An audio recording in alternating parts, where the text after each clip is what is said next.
सुप्रभातम आज साधारण ज्ञान कालांश सरस्वती शिशु विद्या मंदिर समस्त भाई भाई को स्वागत तथा अभिनंदन। आज आम श्रेणी षष्ठर साधारण ज्ञान विषय तृतीय अध्याय भारतर इतिहास विषय आम अध्ययन करवा। समस्ते पुस्तक को देखा। आज आम षष्ठ श्रेणीर सरस्वती साधारण ज्ञान पुस्तकर तृतीय अध्याय भारत इतिहास अध्ययन करवा। समस्ते पुस्तक को खोलिबा। आमे देखिबा आज प्रथम प्रश्न। प्रश्न नंबर 1, अकबर दरबार रे प्रसिद्ध संगीतज्ञ किए थिले? तार सठिक उत्तरटी हेउछि तानसेन। अकबर दरबार रे प्रसिद्ध संगीतज्ञ थिले तानसेन। आमे देखिबा प्रश्न नंबर 2, मोहेंजोदारोर अर्थ कोन?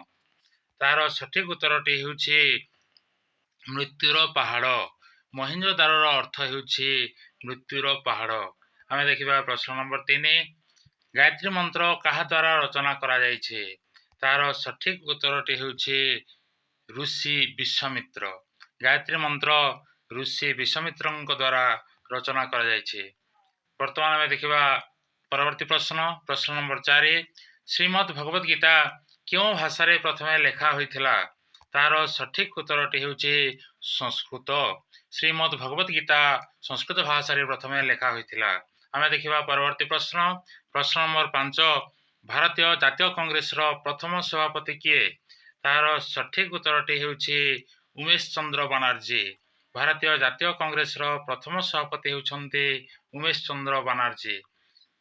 परवर्ती प्रश्न। प्रश्न नंबर 6, किए मुद्रा राक्षसर रचयिता? तार सठिक उत्तरटी हेउछि विशाखा दत्त। विशाखा दत्त हेउछन्ति मुद्रा राक्षसर रचयिता। यह एक संस्कृत नाटक अटे। परवर्ती प्रश्न। प्रश्न नंबर 7, प्रथम विश्वयुद्ध कहा कहा मध्यरे ओ केबे होइथिला?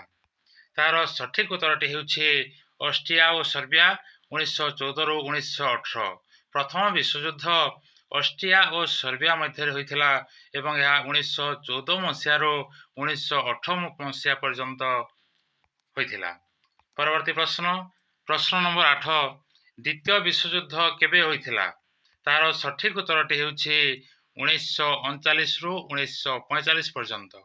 द्वितीय विश्वयुद्ध 1939 रु 1945 पर्यंत होइथिला। आमे देखिबा परवर्ती प्रश्न।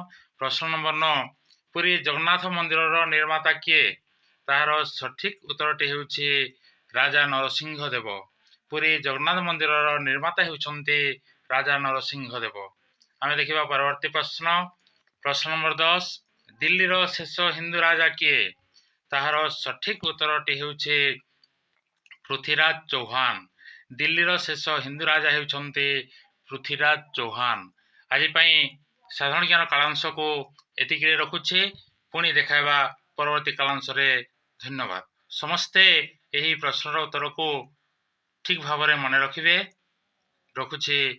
धन्यवाद।